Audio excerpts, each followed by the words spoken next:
Hello मेरे प्यारे प्यारे बच्चों, आज हम कहानी सुनेंगे एक प्यासे कौवे की। चलिए चलिए शुरू करते हैं अपनी कहानी। एक प्यासा कौवा प्यास से व्याकुल पूरे जंगल में इधर उधर भटक रहा था। उसको बहुत जोरों से प्यास लग रही थी और अब के समय में जैसा कि हम जानते हैं बारिश भी कम होती है। इसी कारण जंगल में तालाब भी सभी सूखे हुए थे। तो वह प्यासा कौवा पूरे जंगल में पानी की तलाश में इधर उधर घूम रहा था और उसे दूर दूर तक कहीं कोई नदी या तालाब कुछ नहीं दिख रहा था।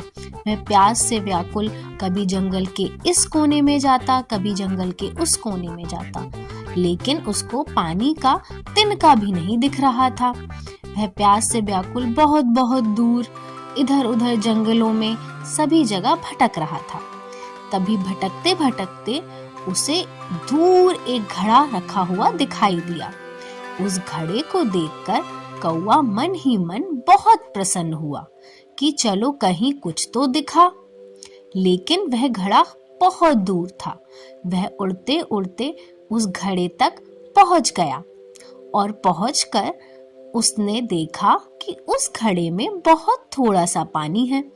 वह ये देखकर बड़ा निराश हो गया, क्योंकि वह जानता था कि उसकी चोंच घड़े में इतने अंदर तक नीचे नहीं जा सकती। फिर वह सोचने लगा कि अब मैं क्या करूं कि मुझे ये पानी पीने को मिल जाए। फिर उस प्यासे कौवे ने थोड़ा सा दिमाग लगाया और जल्दबाजी में एकदम अपना धैर्य नहीं खोया।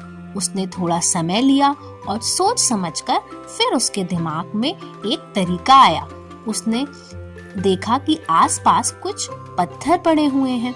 उन छोटे छोटे कंकड़ पत्थरों को उस घड़े में वह कौवा अपनी चोंच से डालने लगा और थोड़ा थोड़ा करके धीरे धीरे करके उस कौवे ने बहुत से कंकड़ उस घड़े में डाल दिए।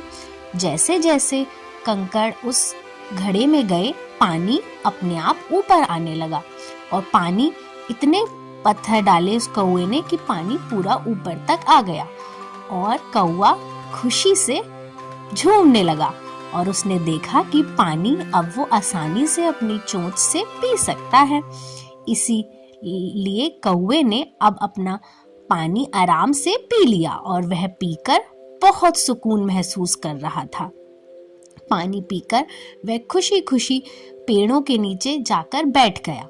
तो मेरे प्यारे बच्चों, हमें इस कहानी से सीखने को मिला कि हमें कौवे की ही तरह कभी भी जल्दबाजी में अपना धैर्य नहीं खोना चाहिए।